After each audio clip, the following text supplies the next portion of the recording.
Buenas tardes a todos. En este pequeño video haremos una pequeña introducción sobre las características que tienen los elementos de transición y los del grupo 12. O sea, en esencia vamos a hablar de los elementos incluidos en el bloque D. Para arrancar con estas características, me gustaría que ustedes de manera independiente le echaran una miradita al video que les voy a mostrar a continuación, que es uno de los investigadores de uno de los centros más importantes en Francia, que trabaja precisamente con metales aplicados a la medicina, el Dr. Gilles Gasser.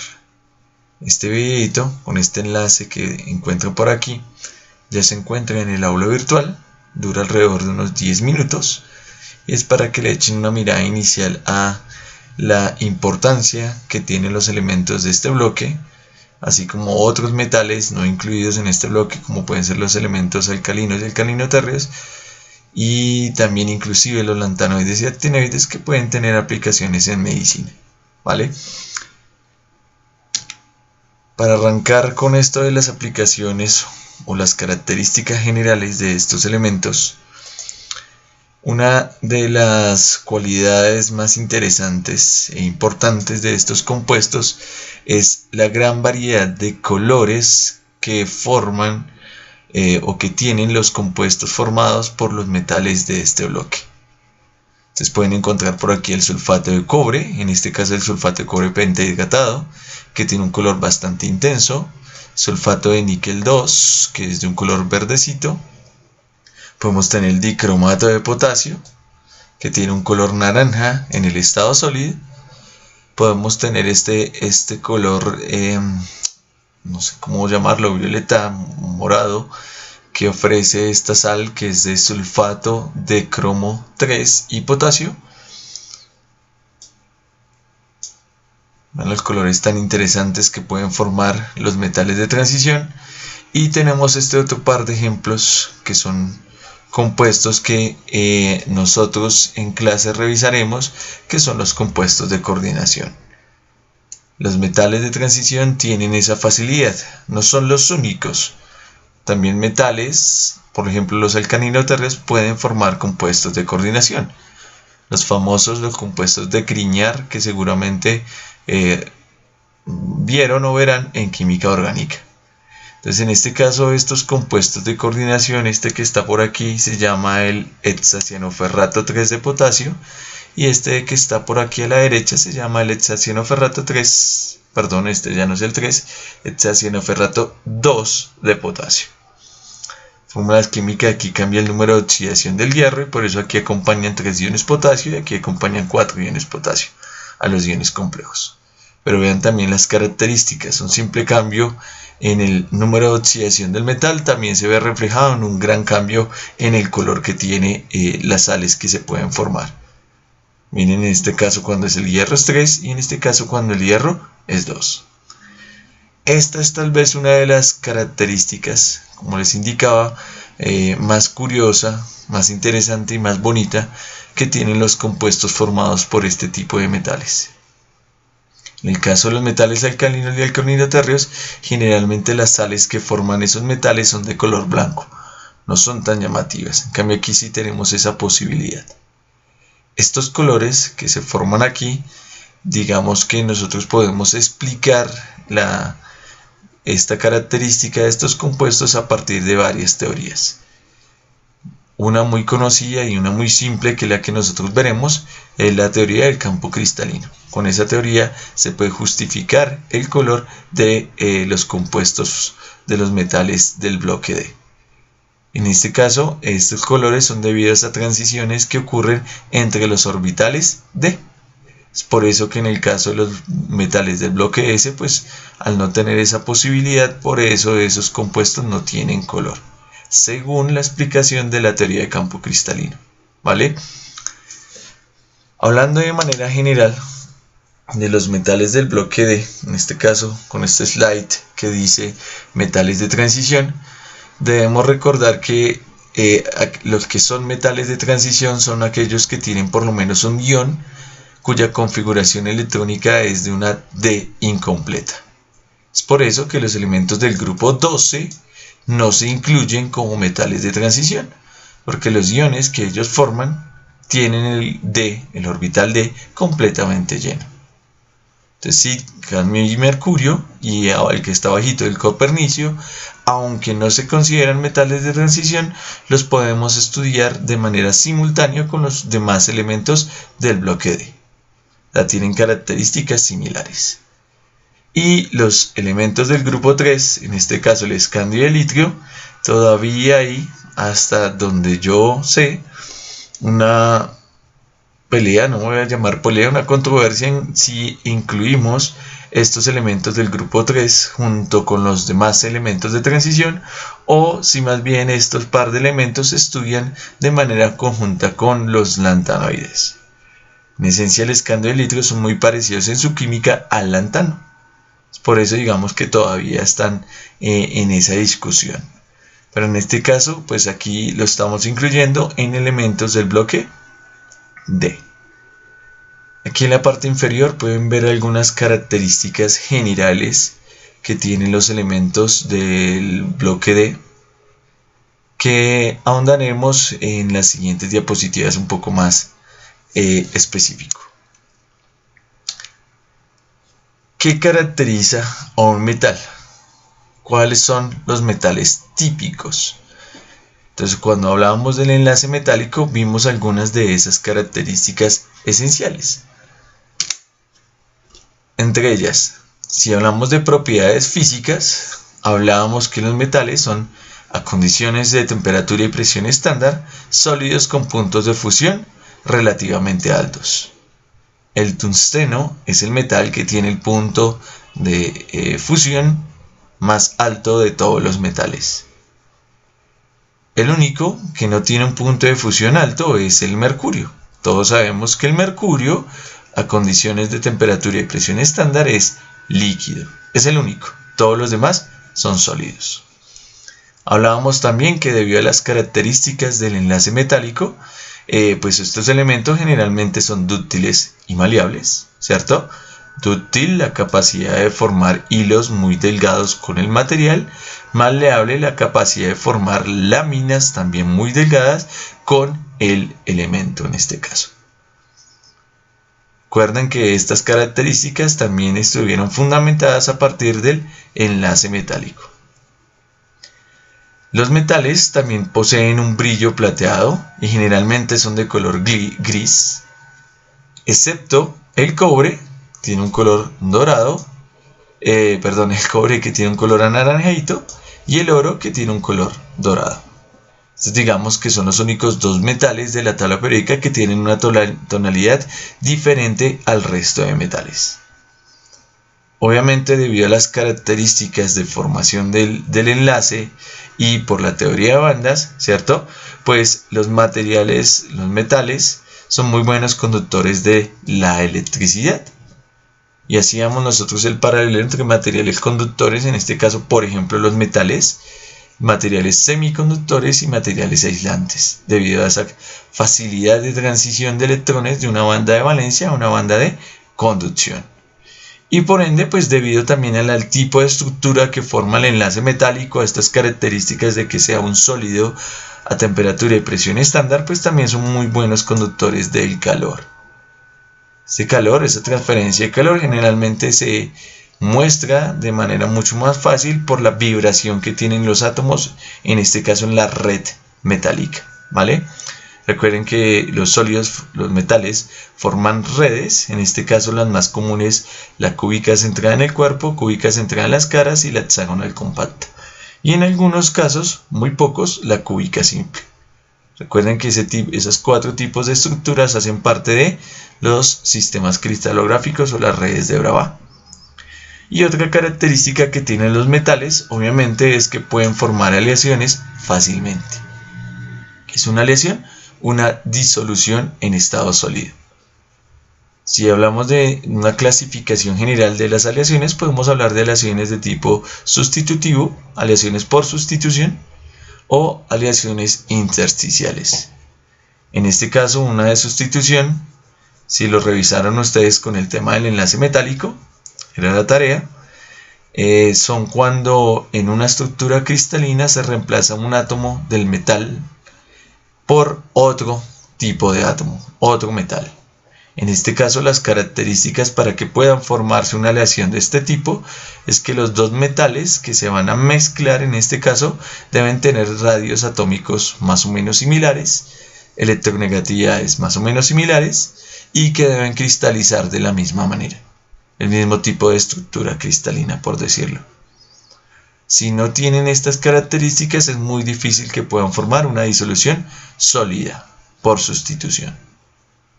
Las intersticiales hacen referencia a que yo puedo, en un material metálico, si asumimos que todos los átomos son esferas en esa red cristalina, pues al empaquetar las esferas, pues me van a quedar espacios vacíos.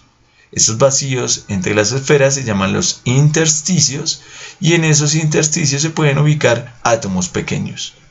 Por ejemplo, no metales como lo pueden ser el carbono, el nitrógeno, el fósforo, podrían caber en ese tipo de estructuras. Allí hablamos de disoluciones por intersticial en este caso. Eso es lo que nosotros podemos llamar de manera general como las propiedades físicas de los metales. Entre las propiedades químicas, ¿qué podemos incluir? Una de las características fundamentales y que los diferencia de los otros metales representativos es que al tener electrones en los orbitales D disponibles para la formación de enlaces, eso permite que los metales puedan tener varios estados de oxidación. Muchísimos, diría yo. Lo pueden ustedes ver en la tabla periódica. El manganeso tiene varios números de oxidación estables y elementos que pertenecen a ese grupo en particular también tienen varios números de oxidación. Pueden presentar también, a su vez, dependiendo de las condiciones de presión y temperatura en la que se encuentre la sustancia, pueden sufrir polimorfismo. Entonces, en la imagen de la izquierda se muestra, por ejemplo, los diferentes fases cristalinas que puede tener el hierro puro, de acuerdo a una condición de temperatura, por ejemplo. Entonces pueden ver la variación que existe entre una estructura cúbica centrada en el cuerpo, en temperaturas desde ambiente hasta alrededor de 780 grados Celsius. Pueden ver una estructura cúbica centrada en las caras y pueden ver que aquí a altas temperaturas también se forma una estructura cúbica centrada en el cuerpo. Entonces vean que los átomos de hierro se pueden disponer, se pueden empaquetar de maneras distintas en función de la temperatura. Es decir, ahí viene involucrado este término que está por acá, polimorfismo. Claramente, pues los elementos del bloque D, al estar más a la derecha que los metales del bloque S, pues tendrán electronegatividades superiores, o sea que son menos electropositivos. Y una de las características más importantes y fundamentales es que los compuestos del bloque D, y algunos del bloque S también, pero el más característico de este tipo de metales, pueden formar compuestos que se llaman de coordinación y compuestos organometálicos. ¿En qué se basan estos compuestos de coordinación y organometálicos? Entre la interacción de un ácido de Lewis y una base de Lewis. ¿Qué vendría siendo el ácido de Lewis? El ácido de Lewis sería nuestro ion metálico o nuestro metal con número de oxidación 0. Son entidades que son deficientes en electrones y en este caso ellos tienden a aceptar un par de electrones. Eso es lo que fundamenta la formación de este tipo de compuestos. Esta interacción lo que me va a formar son enlaces covalentes coordinados o dativos. Y las bases de Lewis pues son aquellas sustancias que nosotros vamos a llamar ligantes o ligandos y son los que pueden compartirle ese par de electrones al metal para formar esos enlaces covalentes. Esta es una representación típica de un compuesto de coordinación. En este caso es un compuesto de coordinación con un ligante quelatante que es el ETA. Esta es la estructura del ácido etilendiamino tetraacético. Es un ligante hexadentado en este caso. Una subclasificación de estos compuestos de coordinación es la de los compuestos organometálicos. En esencia, puedo decirles yo que un compuesto organometálico es un compuesto de coordinación, pero no todo compuesto de coordinación es un compuesto organometálico. Eso hay que tenerlo como claro. ¿Qué diferencia un organometálico de un compuesto de coordinación general? En el caso de los organometálicos, los ligantes, así como el EDTA que está aquí, los ligantes se van a unir al metal, pero el metal va a formar enlaces directamente con átomos de carbono. Es decir, que en los compuestos organometálicos siempre debe existir por lo menos un enlace entre el carbono y el metal. En los compuestos de coordinación pues no necesariamente ocurre eso, ¿sí? Entonces digamos que esta es la generalidad y esto es un caso específico. Los organometálicos cuando se cumple esta condición. Entonces, por ejemplo, esta estructura que está por aquí es de un compuesto con varias aplicaciones farmacéuticas, que espero que ustedes investiguen, conozcan, que se llaman los ferrocenos. Este es un ferranoceno y este ligante que está por aquí es el ciclopentadienilo, en este caso, ¿vale? Entonces hay que tener presente la diferencia entre estos dos. Como les decía hace un momento, pues una de las características fundamentales de los elementos del bloque D son los múltiples números de oxidación que pueden tener. Entonces en esta diapositiva se pueden dar cuenta de algunos de esos estados de oxidación que pueden tener los elementos químicos. En azul están resaltados, digamos, que los números de oxidación más comunes y los que ustedes encuentran en la tabla periódica, pero fíjense que hay posibilidad de que los metales puedan tener otros números de oxidación no tan comunes que están escritos en negro, ¿vale? Entonces miren la posibilidad tan grande de números de oxidación que tienen. Y recuerden que cuando nosotros asignamos números de oxidación o estados de oxidación a los elementos químicos, no solamente tenemos en cuenta números enteros, sino que recuerden que esos números también pueden ser fraccionarios, ¿vale? Aunque generalmente esos números fraccionarios para mí son el resultado de que en un compuesto químico hay una mezcla de diferentes estados de oxidación. Recuerden, por ejemplo, la magnetita, que es ese óxido de hierro que tiene una fórmula química Fe3O4. Ahí realmente nosotros decíamos que el número de oxidación del hierro era de 8 tercios, pero si lo vemos en términos de números enteros, podríamos decir que hay una mezcla de tanto de hierro 2 como hierro 3 en la estructura. Por eso ese número de oxidación un poco raro para la mayoría, ¿vale? Pero entonces vean aquí en un vistazo así a vuelo de pájaro la posibilidad tan grande de formación de compuestos que podrían tener estos metales del bloque D. También, pues obviamente de acuerdo a la organización en la tabla periódica, pues estos metales tienen ciertas configuraciones electrónicas, pues que en teoría siguen el principio de Aufbau, principio de construcción, y los otros principios de la mecánica cuántica, el principio de exclusión de Pauli, ¿cierto? Por ejemplo. Y pues recuerden que en este caso para los metales del bloque D, el número de electrones de valencia podríamos verlo en conjunto como una mezcla de los electrones en los orbitales D y S. En algunos casos hay ciertas excepciones que pueden representarse de esta manera. Nosotros lo veíamos en el primer corte, por ejemplo, que para el caso de los elementos que pertenecen a este grupo, pues es mucho más estable tener una configuración electrónica medio llena.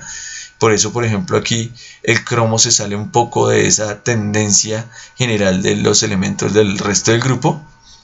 En el caso de los elementos de este grupo, que es el grupo 11, aquí estos elementos deberían tener una configuración electrónica de 9s2, siguiendo el principio de Aufbau, pero aquí ellos prefieren ser de 10 porque una configuración de llena es mucho más estable.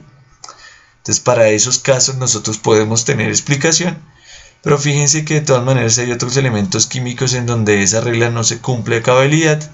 Miren, por ejemplo, en el caso de los elementos del grupo del níquel, que todos los tres tienen configuraciones electrónicas distintas. Por ahora, según lo que yo he revisado y lo poco que he leído, no hay una explicación tácita del por qué muchas de estas configuraciones electrónicas son excepciones. Estas configuraciones electrónicas se han determinado de manera experimental y no hay un fundamento completamente teórico, hasta donde yo sé, de la explicación tácita de por qué tienen esas configuraciones. Solo sabemos que las tienen. El por qué no sabemos. Tal vez podemos lanzar hipótesis como las que le indicaba ahorita con respecto a los elementos de este grupo y los elementos de este grupo. Prefieren tener configuración medio llena o configuración llena en sus orbitales D. La tabla periódica, pues aquí se vuelve una gran herramienta, una gran amiga, una gran ayuda para saber cuáles de esos elementos químicos son excepciones a la configuración electrónica, ¿vale? Hablando también un poco más acerca de las propiedades de estos metales, nosotros podemos decir así, también de manera rápida, que los metales del bloque reaccionan con ácidos, generalmente formando hidrógeno. Entonces aquí nosotros hablamos que los potenciales de reducción de los metales del bloque generalmente son más negativos que las del hidrógeno. Por eso en ese caso los metales tienden a oxidarse y cuando reaccionan con un ácido, pues el hidrógeno, el ion oxonio que tenemos aquí va a tender a reducirse. Entonces hay bastantes parejas redox que nosotros podemos tener acá. Y entonces en este caso, como se veía tal vez en química general, los metales pues son susceptibles a hacer reacciones de desplazamiento simple, en este caso reacciones de desplazamiento de hidrógeno, precisamente por esa competencia entre los potenciales redox, tema también del curso de química inorgánica, ¿no? ¿Qué otras características? Pues que además de reaccionar con ácidos minerales para formar hidrógeno, si los metales, algunos, pueden reaccionar también con el ácido clorhídrico para formar diferentes tipos de compuestos de coordinación. Unos son los acuocomplejos, en donde se forman un complejo entre el metal y el agua, y otros que se forman entre el metal y los iones cloruro, ¿vale? Entonces en este caso en la imagen se representa, digamos que dos iones complejos que puede formar el ion cobalto más 2, el hexaacuocobalto 2 y el tetraclorocobalto 2. En este caso estos dos iones tienen un color distinto, color que depende esencialmente del tipo de ligante que está unido directamente al metal. Como lo decíamos al principio con la imagen de Thanos, pues aquí digamos que es una de las cosas más bonitas que podemos tener en la química de estos metales, esta variedad de color tan interesante de estos compuestos. Y por ejemplo este par de complejos, el equilibrio que existe entre los dos, es parte del trabajo que quedó en el aula virtual, en donde ustedes van a utilizar un simulador para determinar la constante de equilibrio entre estas dos especies que tenemos acá, entre este ion y este ion que está por acá. ¿Qué otras características tienen estos metales? Que si los combinamos con ácidos muy oxidantes, por ejemplo el ácido nítrico es un ácido muy oxidante, el ácido clorhídrico no lo es tanto, el ácido sulfúrico tal vez en una alta concentración puede serlo, pero el más común es el ácido nítrico. Entonces, por ejemplo, con el ácido nítrico estos metales pueden pasivarse, que no es más que la formación del óxido en su superficie. Es decir, que si un metal se pasiva, por ejemplo, evita que el resto de la estructura metálica se pueda oxidar. ¿Por qué? Porque ese óxido que queda en la superficie como que protege al material del proceso de corrosión o de oxidación. Esa es una de las premisas que tienen, por ejemplo, muchos de los metales que se utilizan en la industria. Por ejemplo, en el caso del acero inoxidable, el acero inoxidable es un compuesto que está formado en esencia de hierro, ¿cierto? Que está dopado ya sea con carbono, y en el caso de este acero que tenemos aquí, esta vainita también está dopada con cromo. Este cromo es susceptible a oxidación. Entonces, si el cromo que está dentro de la aleación que nosotros tenemos acá se oxida, me forma óxido de cromo 3, y ese óxido de cromo 3 como que se vuelve una barrera que no permite que el oxígeno entre dentro del material y que se oxide esto que nosotros tenemos acá. Por eso lo llamamos acero inoxidable. El óxido que se genera acá protege de la corrosión. Ese proceso, esa protección que ofrece el óxido en la superficie es lo que nosotros llamamos pasivarse. el metal se pasiva y no permite que haya una corrosión, ¿vale? Esa es una de las características que tienen los metales.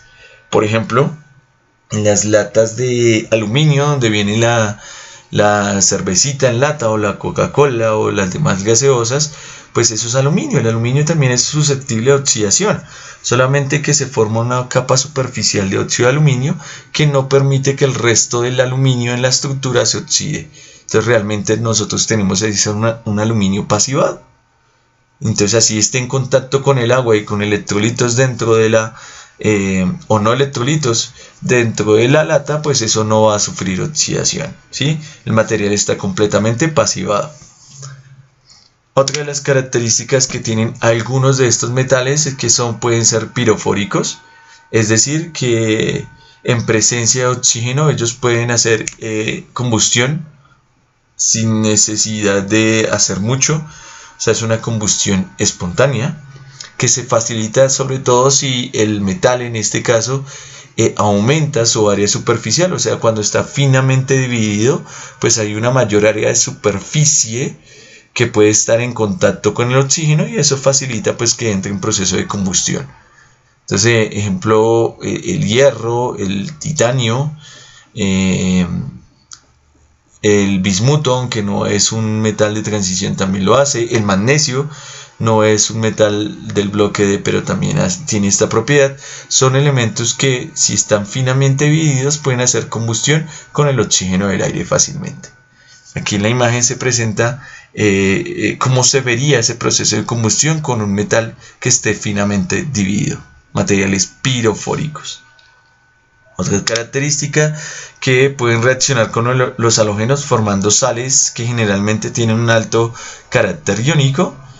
¿Por qué hablo de un alto carácter iónico? Pues por las diferencias de electronegatividad que tenemos entre los metales y los halógenos. Recuerden que los halógenos junto con el oxígeno son los elementos más electronegativos de la tabla periódica, por ende son elementos muy reactivos. Carácter bastante iónico de sus sales. Estos metales del bloque D también tienen una gran capacidad de combinarse con otros no metales, además de los halógenos, pero en este caso con los demás no metales se forman un tipo especial de compuestos que tienen altas propiedades metálicas. Entonces, por ejemplo, cuando un metal se combina con el carbono, se me forman los carburos, con el nitrógeno los nitruros, con el boro los boruros. Y un ejemplo, digamos que muy importante en la industria es el del carburo de tungsteno. El carburo de tungsteno tiene una apariencia, es un compuesto que no es un metal como tal, pero sí tiene una apariencia metálica. Fíjense aquí el brillo tan bonito que tienen algunas esferas de carburo de tungsteno. ¿Y por qué es tan importante en la industria? La importancia radica en esencia la gran dureza que tiene este material, muy utilizado en metalurgia, en los procesos de producción del acero, corte del acero. Entonces digamos que tiene una gran importancia. Tanta que, por ejemplo, Estados Unidos lo catalogó como un material indispensable, tanto como el petróleo. Al igual que el petróleo, pues nosotros dependemos del petróleo, o sea que el petróleo es indispensable. Entonces imagínense catalogar este compuesto como indispensable también, o sea que sin este compuesto pues muchas de las funciones, muchos de los procesos que se llevan a cabo en la industria no podrían llevarse a cabo. Y entonces este carburo de tungsteno, al ser catalogado de esa manera, siempre en Estados Unidos, por ejemplo, tienen reservas de hasta 6 meses, un año más, por si hay una baja en la producción de este compuesto. Entonces se tienen reservas hasta por un año más. ¿Por qué? Porque precisamente tienen múltiples aplicaciones industriales. Si son un poco inquietos y les gustaría revisar qué aplicaciones tiene este compuesto, pues en Google pueden encontrar. Si les da pereza buscar en los libros, en Google encuentran bastante información sobre los usos de los carburos, sobre todo el carburo de tungsteno, muy importante sobre todo. ¿Qué otras características? Que en algunos casos los metales del bloque D pueden formar compuestos que se llaman no estequiométricos. ¿Qué significa eso? Que cuando forman un compuesto, generalmente esto ocurre con algunos haluros y con los óxidos sobre todo, Un caso famoso es el óxido de hierro. Entonces, por ejemplo, cuando el óxido de hierro se forma el compuesto, pues el forma cristaliza. Entonces vamos a tener un compuesto sólido donde vamos a tener una organización donde vamos a tener iones hierro más 2 y iones óxidos ordenaditos en una estructura, abro comillas, cristalina. Pero en esa estructura cristalina pueden presentarse defectos, es decir, que algunos de esos puntos dentro de la red cristalina pueden quedar vacantes. Esas vacancias, esos huecos que quedan dentro del material me permiten que haya un cambio en las propiedades, por ejemplo, eléctricas, magnéticas, ópticas en el material. Y entonces en el caso del óxido de hierro que tenemos aquí, la relación no es completamente 1 a 1 en los átomos dentro de la estructura, sino que la relación es un poquito inferior. Es decir, que hay menos átomos de hierro en la estructura que átomos de oxígeno. Bueno, en este caso, hablando apropiadamente, entre iones hierro más 2 y iones óxido, en este caso. ¿Por qué tenemos esta deficiencia? Porque debido a la gran capacidad que tienen los metales de tener varios números de oxidación, generalmente en estas vacancias pues habría una deficiencia de átomos de hierro, por ende digamos que la carga de esta molécula no sería completamente neutra. Entonces una manera de compensar eso es que algunos átomos de hierro que están aquí, además de ser átomos con carga más 2, puede que hayan unos átomos con carga más 3, de tal manera que balanceen un poco la carga negativa de este óxido. Entonces digamos que vamos a tener una mezcla de números de oxidación. Y al tener esta mezcla, pues me facilita que queden vacancias, que no quede completamente estequiométrico, que no sean relaciones como esta entre números enteros 1 a 1, sino que tengamos este tipo de relaciones entre la estructura. Y como les decía, pues estas vacancias lo que facilitan o cambian no tanto son las propiedades químicas del compuesto, sino las propiedades físicas. Como les digo, la conducción de la electricidad. Recuerden que, por ejemplo, los semiconductores de tipo P se basan precisamente en esas vacancias, en dejar huecos entre la estructura de tal manera que los electrones se puedan mover, por decirlo también de alguna manera, más fácilmente dentro de la estructura, y de esa manera, con ese movimiento, pues se justifica la conducción eléctrica del material. Entonces esas vacancias dentro de la estructura, que hayan menos átomos de hierro, me permiten hacer ese tipo de modificaciones. Por eso aquí les indicaba en la diapositiva que este tipo de compuestos son materiales muy útiles, sobre todo por esa variedad de propiedades físicas que pueden tener. Y una última curiosidad de estos metales del bloque D es que algunos de esos metales los consideramos como metales nobles. El rutenio, el rodio, paladio, osmo, iridio, platino, oro, los consideramos metales nobles. ¿Qué significa que sean metales nobles? Que son muy poco reactivos en esencia. En el caso del oro, pues recuerden que en la clase redox hablamos un poco del oro y su potencial de oxidación a oro más 3. Es un potencial bastante alto. ¿Qué quiere decir? Que ese oro no se oxida con tanta facilidad. Entonces eso le da cierto carácter inerte al material. Obviamente el metal no es completamente inerte. Así como los gases nobles nosotros creíamos que no reaccionan, pues los gases nobles también reaccionan. Entonces aquí también tenemos metales que generalmente no reaccionan, pero si se dan las condiciones adecuadas, estos metales pueden reaccionar. Entonces hablamos de un carácter noble precisamente por esa poca reactividad. Pero por ejemplo muchos de estos metales que están aquí enlistados son metales que se utilizan en catálisis como catalizadores en fase heterogénea. O sea que tan inertes no son, pero digamos que de todas maneras nosotros los clasificamos de esa manera. Obviamente hay metales mucho más reactivos que estos, por eso digamos que el término noble todavía se sigue usando. ¿Qué otras cosas podemos ver en los metales del bloque D? Que en estos diagramas de Frost, con la lectura que ustedes hagan, pues ya pueden conocer un poco más de este tipo de diagramas.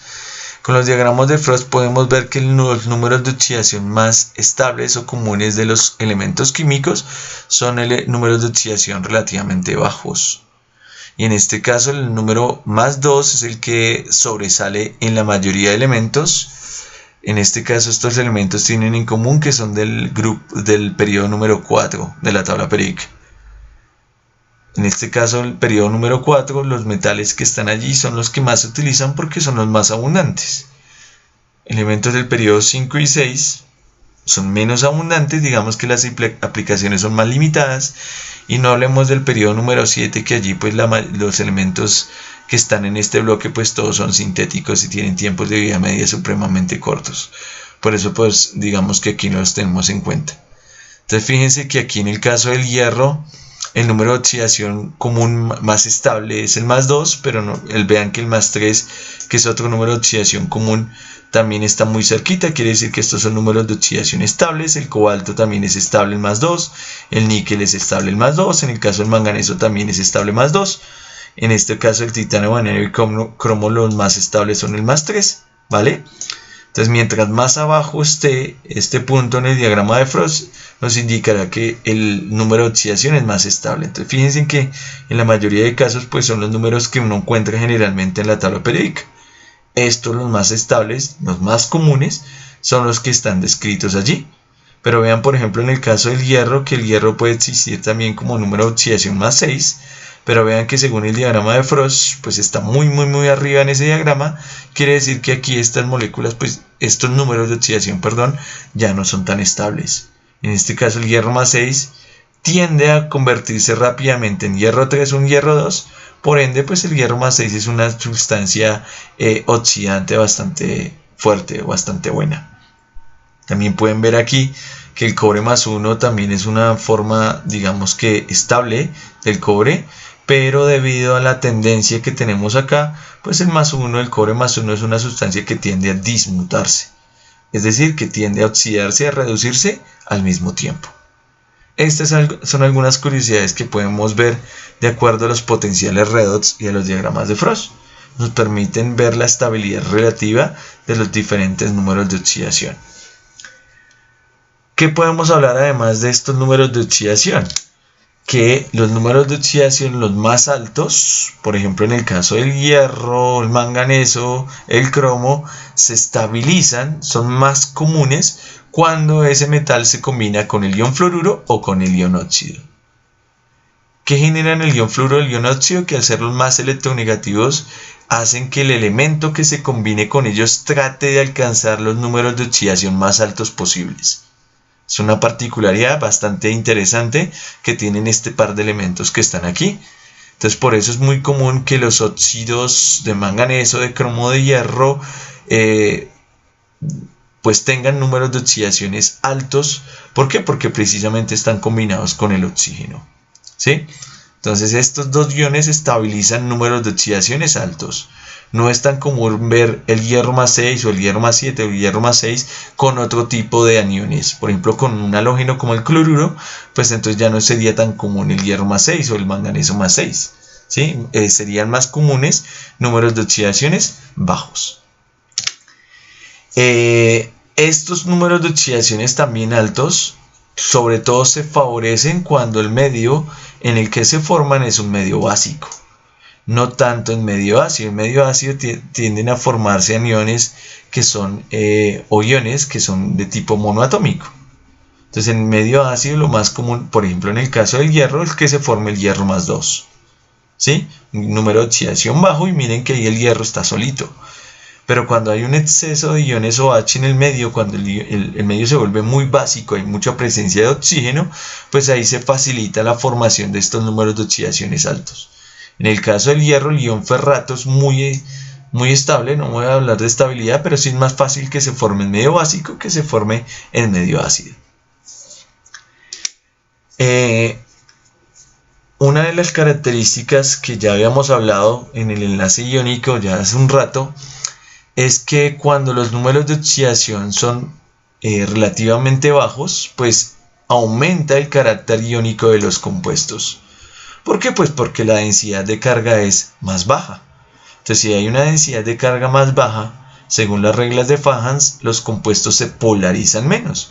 Si se polarizan menos, quiere decir que hay un mayor carácter iónico.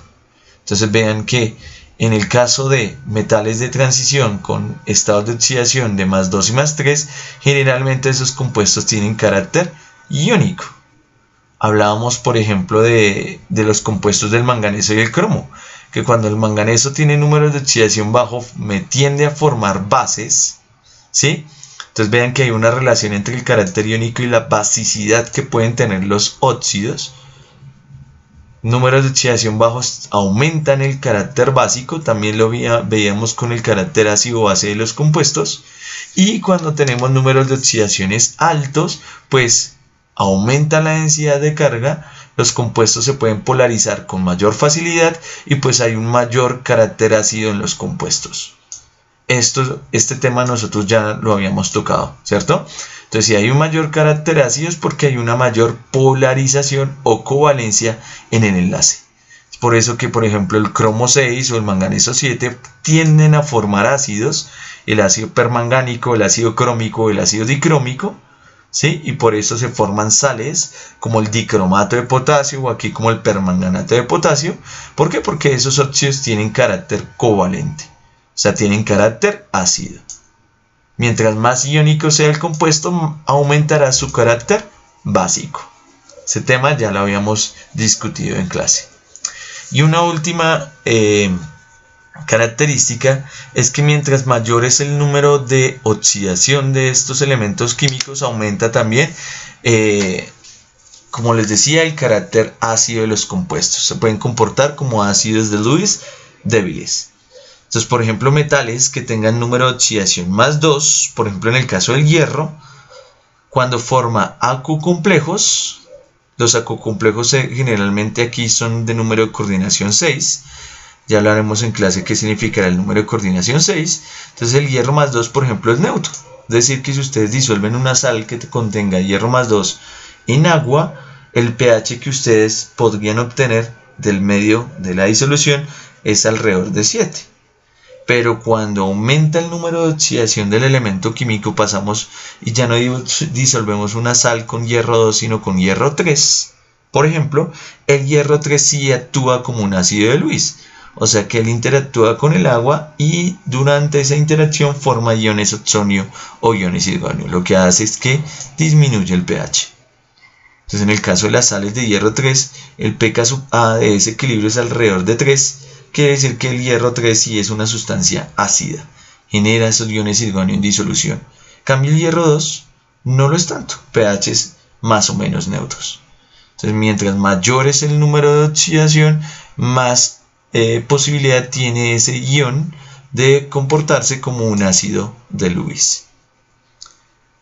Estas son algunas de las características, algunas de las propiedades, algunas ya discutidas en clase, otras que pueden ser nuevas, que tienen los metales del bloque D. Metales de transición, elementos del grupo número 12. ¿Qué vamos a hacer en clase nosotros? Vamos a ver cómo se da la formación precisamente de estos iones complejos, de estos compuestos de coordinación, y hablaremos de la teoría de orbital molecular. Algunas otras características como la isomería y la nomenclatura de los compuestos de coordinación son tareas que van a quedar de carácter independiente. Cada quien será responsable de su aprendizaje y revisará esos temas de manera independiente. Esta sería por ahora la introducción a los metales del bloque D. Entonces solamente nos queda pues ver la formación de los compuestos de coordinación. Entonces les agradezco a todos por visualizar el video si es que lo hacen y que estén muy bien.